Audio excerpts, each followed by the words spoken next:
fuzzy little friend. We can go like this. Like, so nice. Little creature. it looks like a woolly bug or something.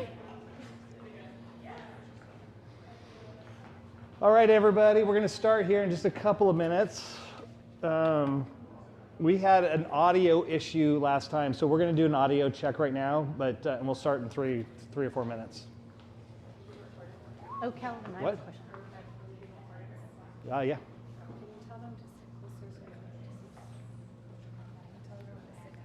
You can. Do you have the? All right, can you guys hear us? Oh, hi. Test. How about Is it me? good? It's like it has a huge delay. Testing. Is that like a 5-second delay? That's weird. Well, it's that it takes that long for stuff to encode, and Oh. it would seem. Yeah, it's way up. It's not working. Okay. Up on your back, like How do I? Right on your jugular. yeah, right in your jugular. Because I think that was the problem. Will you do it? Yeah. I don't know. I think I must just have a loud voice. Well, yes, that's true too. But Unfortunately, here, I'll put it on your. you have to hear my voice. That I can hear. Hi.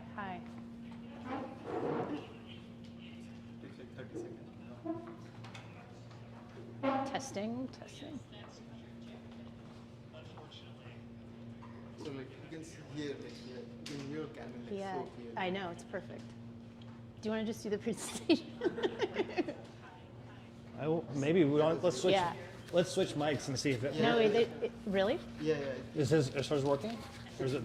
Testing, you heard that? It's like very low. Volume is very low. On the switch. Could one mic really be better than the other? No. Yeah.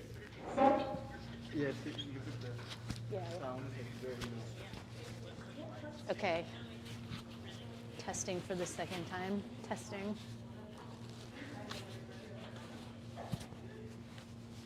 How about me?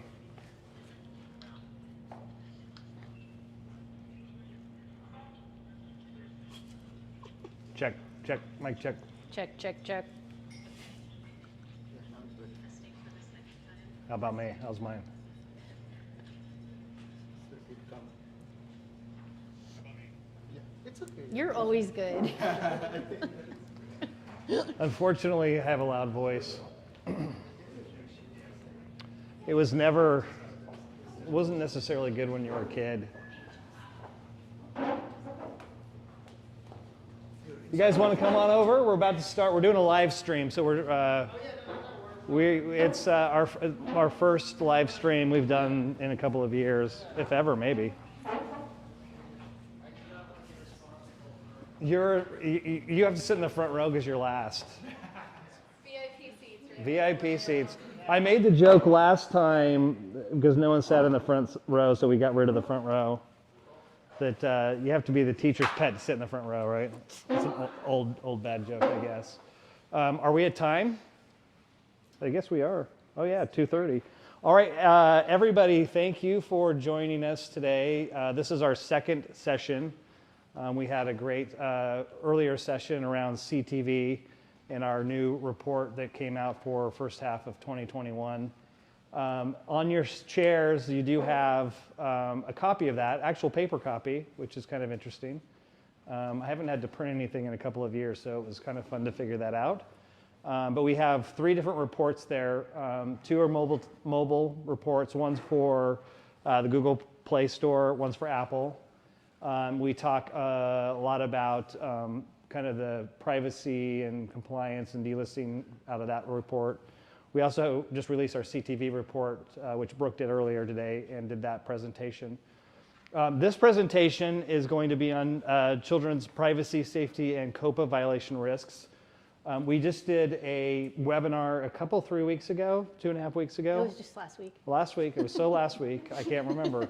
Last week, and we also have that on our website as well too. If anybody that's watching or anybody that's here would like to watch that one as well. It goes maybe into a little bit more detail, more depth. But we'll turn the time over to Allison, let her do a quick introduction of herself, and then I'll do a little bit of a Pixalate introduction, and we'll go from there. Thanks. So my name's Allison Lafrac, and I came to Pixalate from the Federal Trade Commission. I worked in the Division of Privacy and Identity Protection for 7 years, bringing privacy and data security cases against companies for privacy and data security related issues. And then 3 years ago, I moved over to the Office of International Affairs in the Federal Trade Commission still, and still doing privacy and data security work, but doing more policy, so no longer bringing enforcement actions, and just focusing more on policy-related issues with a particular focus on the Asia-Pacific region. And I have been at Pixalate now for a few weeks, so I'm happy to be here and happy to go over these reports that Calvin just introduced. So just really quick about Pixalate, and everyone here probably have heard this before, but I'll go quickly through it. We are a global fraud protection, privacy, and compliance analytics platform. We actually have 3 main products. The first one is a pre-bid blocking tool. It has a curated of about 10 plus lists that we put in pre-bid in the bid stream to help block ad fraud, IVT, GVIT, and such.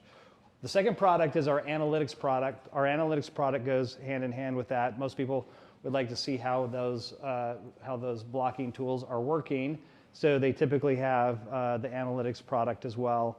That is, think of it as Google, but looking at Google Analytics, that is, but looking at the programmatic ad bid stream and looking specifically at campaigns and ad types and viewability, that kind of stuff. Our third product is our media ratings terminal, and that's a global ad supply chain ad intelligence. We have across CTV, mobile apps, and websites. CTV, interestingly enough, we were seeing about 40,000 CTV at the end of last year, and that's increased to 60,000. So there's a big kind of market share increase there, and a lot of that is described in that report that you guys have on your chair, or you can download from our site. Mobile apps, we see roughly 6 million, 5 to 6 million between the 2 app stores. We actually have data on almost 10 million apps because a lot of them have been delisted. So we keep that historical data, and you can go in and see when those were delisted, what time, and there's a history on that tells you kind of, what was happening and when. We also do websites, about 80 million websites in that programmatic ecosystem. We also have a lot of educational pieces, pixalate.com/blog, we'll get those. We also have our reports, which is /reports, and we also do a lot of ad fraud investigations, and there's a link to that on our homepage on the top nav bar.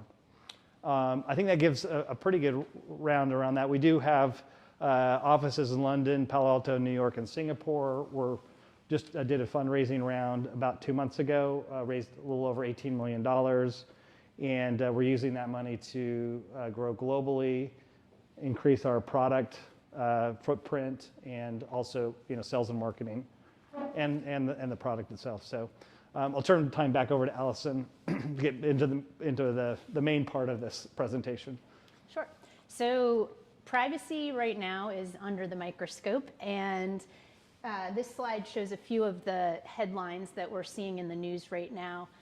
The first one touches on the recent order from President Biden. It's an executive order ordering a government review of foreign-owned apps, so with a focus on apps owned by foreign adversaries.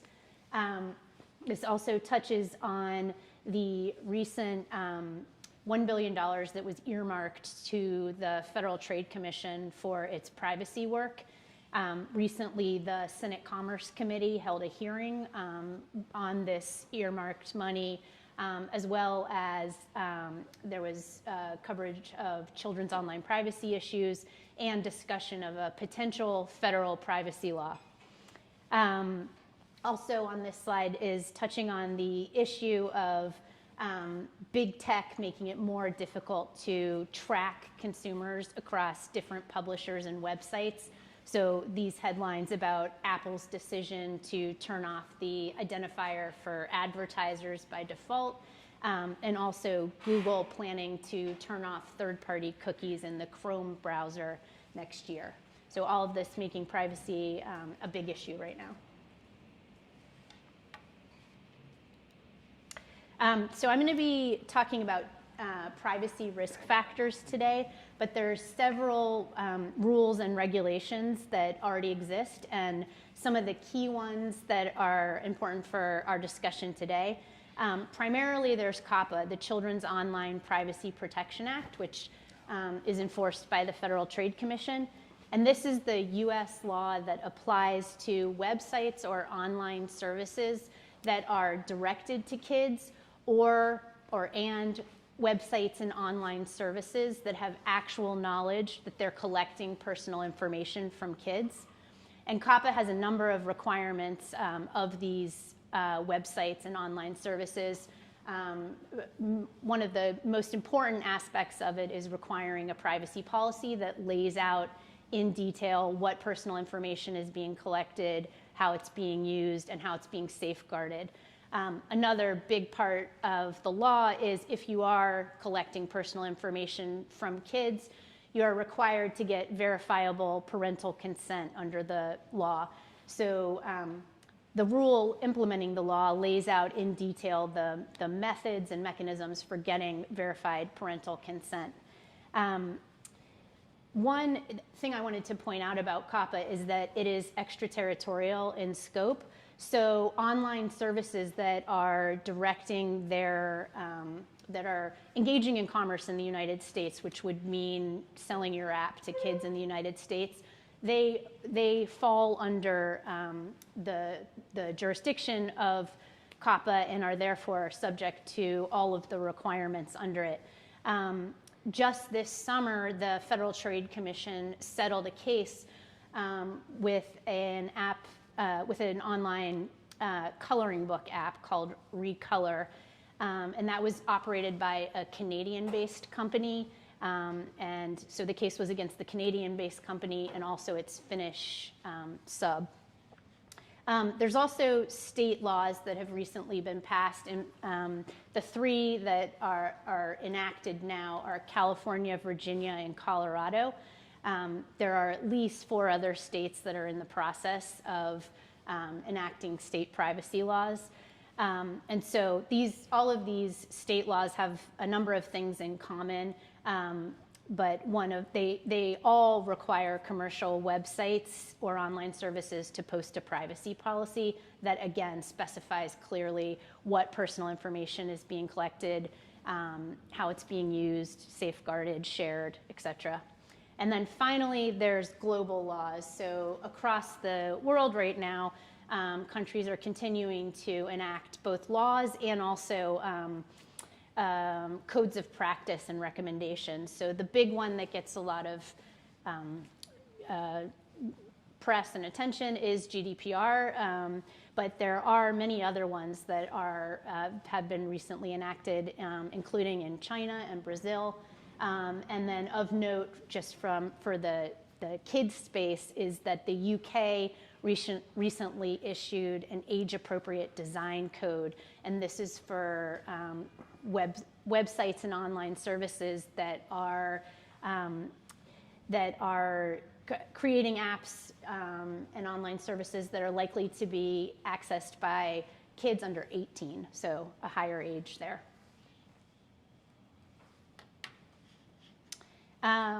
So first, I'm going to talk about the report that we did with regard to the Google Play Store. And again, we're focusing on apps for kids. So this analysis was done by Pixalate's data science team. And it covers the first half of 2021, so January through June. And as Calvin mentioned, the full report is available on Pixalate's website. So there was no real change. Oh, sorry, changing my own slides, but not yours. There was no real change when we compared the first half of 2020 to the first half of 2021 with regard to either the overall number of apps in the Google Play Store or the number of apps in the Google Play Store that are for kids.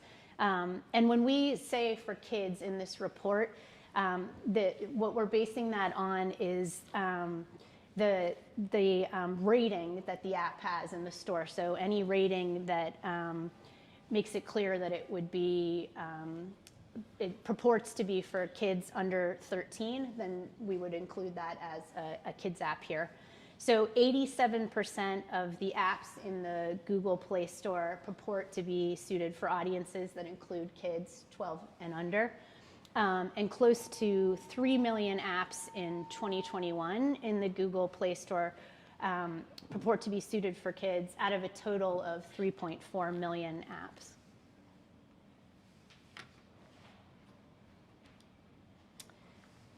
Okay, so next we're going to touch on dangerous permissions, which, to be clear, is a Google term. And so Google, these are some of the permissions that Google classifies as being dangerous. So this would be being privately registered, having a non-corporate email, so meaning like a Gmail or a Yahoo, no or undetected terms of service, and then no privacy policy. And the report found that Google Play Store apps for kids are more likely to have at least one dangerous permission than the apps that are for, I'm going to call them general audience apps. So that's 69% of apps for kids versus 59% of the general audience apps have dangerous permissions. I think one of the key takeaways from this is that as far as having no privacy policy or an undetected privacy policy, you see here that it's 20% of the kid ones versus 33% of the general audience ones. So that's a good finding. That the kid apps are more likely to have a detectable privacy policy. I would like to think that perhaps this is because of COPPA. I think the FTC has had a number of high-profile, big-dollar COPPA settlements. Most significantly was the Google YouTube settlement, and that was for $170 million. We also had a settlement with TikTok for $5.7 million. So I'm thinking that these settlements are likely sending a message to industry that if you're out there and kids are on your app, at a bare minimum, you need to have a privacy policy.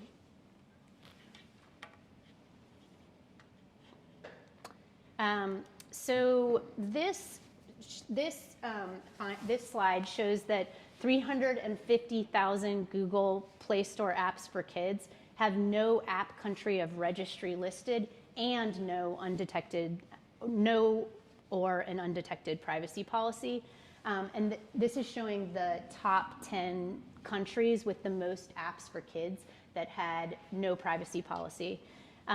So you can see here, we see nearly 9,000 Russian apps, and about 7,000 Chinese apps that are lacking privacy policies, and these are on apps for kids.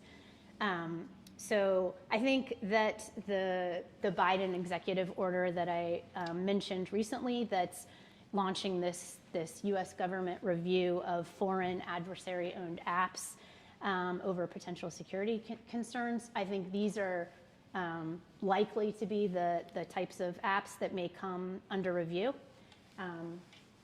One thing too here that's interesting with Google in particular is they are now going to require all of their app developers to have privacy policies, which is odd because they're not asking for that yet. But they've set a deadline, I think it's April of next year. Apple, on the other hand, has always required their app developers to have privacy policies, and I think we have a slide here in a minute that talks about how many that we actually find undetected. It's about 16%. So this is obviously a big problem that we see in the industry is whether someone actually has a privacy policy, it's binary, it's kind of on or off, or maybe it's misdirected, or maybe it's not in the right directory, because these are very specific where they should be living and what they should be called. So we like to kind of dig into that data and see what that is. Now, the next step is to actually find out if it's a legitimate privacy policy. And those are types of things, those are kind of future roadmap items we'd like to do and look at it. We'd love feedback from our clients and people watching this. If that's something that's useful, it's difficult to do the detection on that because legal language is different between those policies, and it's hard to say this is the right one or this is the wrong one. But certainly there are key things in there that we'd like to look at. So love feedback at some point, maybe not this very moment, but around that. Yeah, and to Calvin's point, when he says like a legitimate privacy policy, you mean like a privacy policy? That's the marketing term, not the legal term.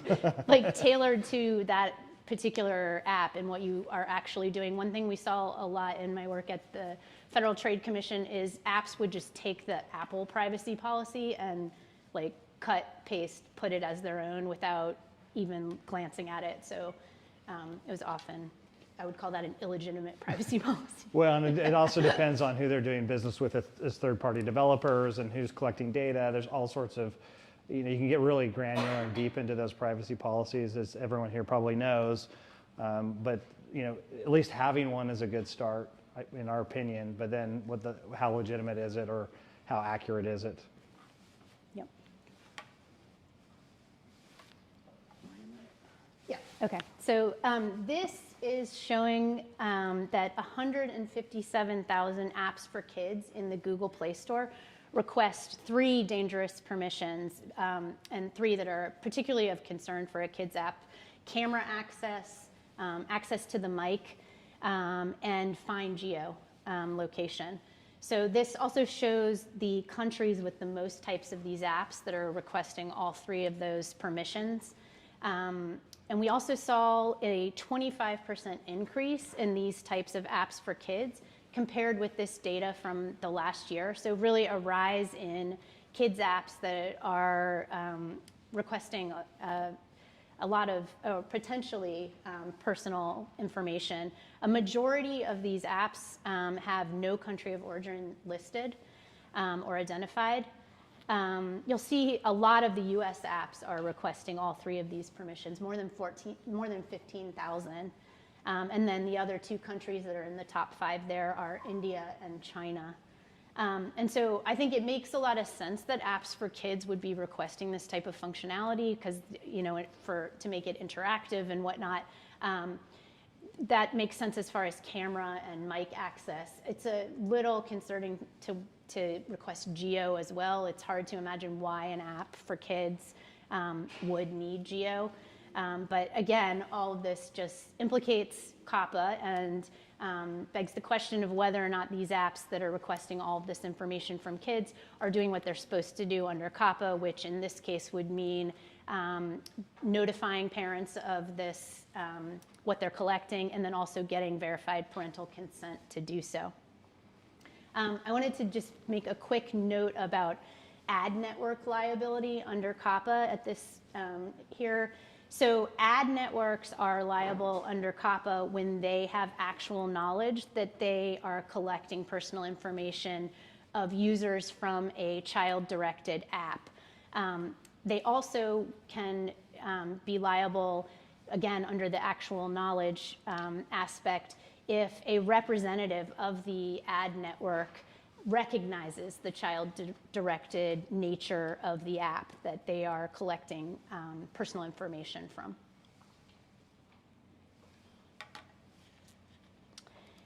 Moving on to the Apple App Store. Again, we issued this report focusing on the privacy and safety trends in the Apple App Store. And I probably should have mentioned this also with the Google information, that the mere fact that an app does not have a privacy policy or terms of service, or that it's registered with a non-corporate email, none of this in and of itself means that the app is doing something malicious with the data that it's collecting. This is just information that we are putting out there and that is informative, but we're not implicating any of these apps. One thing to note too here is because the stores are independently run by, kind of different corporations or big giant corporations, they do look at things differently. That's why we have to have 2 reports. In most cases, or in Google's case, they actually list out the dangerous permissions, what they call dangerous permissions or permissions. And so we can actually get that information and make that part of our reports and reporting. Apple doesn't provide that layer, at least on the surface. They do it at the phone level or at the device level. And so we can't report against that specifically. There are some things that are crossover between the two, but the reason we have the 2 separate reports is they have different categorizations. They have different pieces of data that they collect on their developers. They have different rules on privacy policies, whether they enforce them or not. So I just want to set the expectation, and that's why these are separated out. In case you're wondering why those can't kind of overlap a little more than they do. There's some things that do, but in most cases it's hard to compare. Right. So 90% of the apps in the Apple App Store purported to be suitable for children. So that's very similar with the 87% number that we saw in the Google Play Store. And again, similarly to the Google Play Store, there was no real change compared when you compared the number of apps, both general audience and apps for kids in the Apple App Store. So this, I think, is a good finding, that apps for kids on the Apple App Store are slightly more likely to have a privacy policy than the general audience apps. So 16% of the apps for kids versus 13% of the general audience sites. There was no real difference between kid apps and general audience apps when it came to whether or not they were privately registered, whether or not they had a non-corporate email, and whether or not they had detectable terms of service. So again, I think it's likely that laws like COPPA are potentially having a positive effect on apps for kids having privacy policies in place. Yeah, the one thing that's interesting here is Apple does require privacy policies as part of their signing up process. So we question why there's still some in here that are not. And it's considerably higher than you would expect for someone that has a hard requirement for that. So that's something to keep in mind that, but these are big stores. There's lots of, I think there's 2.5 million apps in the app stores, so respectively between them, roughly so. But that's interesting that a company that's kind of driving that as their main theme is having issues, at least at this level.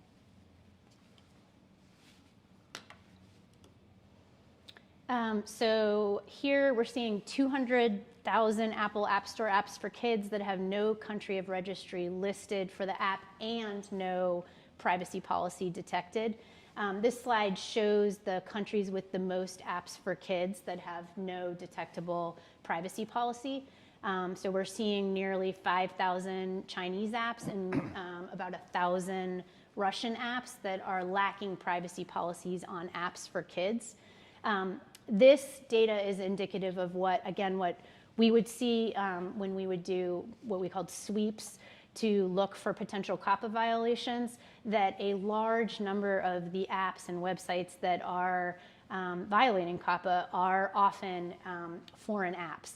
And so that's challenging from an enforcement perspective, just as far as jurisdictionally bringing actions against foreign apps. We did do it in the Recolor app case that I mentioned at the onset. But that's a reason why it's really important that the app stores are taking an active role in encouraging things like privacy policies and whatnot.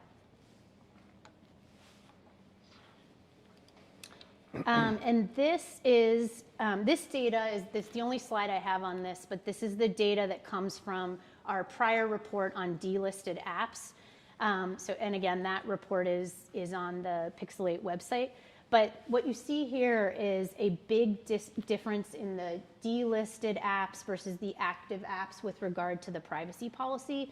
So 59% of delisted apps had no privacy policy compared to 16% of the live apps. So this is likely going to what Calvin was saying about Apple requiring privacy policies. This is likely indicative of them actually enforcing that, and really suggests that they're taking the privacy policy issue rather seriously. And the one thing that I would want to note also about this data is just from a consumer protection standpoint, I think a large number of consumers have no idea that when an app is delisted, that doesn't mean that it's going to disappear from their phone. That app stays on their phone unless they take proactive steps to remove it. So that shows you this large number of apps that could potentially still be out there on people's devices. Yeah, that's really concerning, especially when you consider they get delisted and they're sitting on their phone, and you still might be getting programmatic ads, served up in there, and you're not necessarily sure why or what's going on there. What's also very interesting is the fact that we have, or actually not the fact, but Apple doesn't tell you why they delist things. They're pretty, once in a while they will do a sweep of something, or they'll say they've done this, and certainly Google's the same way. We're only making assumptions based on what we see on the change that happens to say, what's interesting is these got delisted, but these are the things that may or may have not caused that.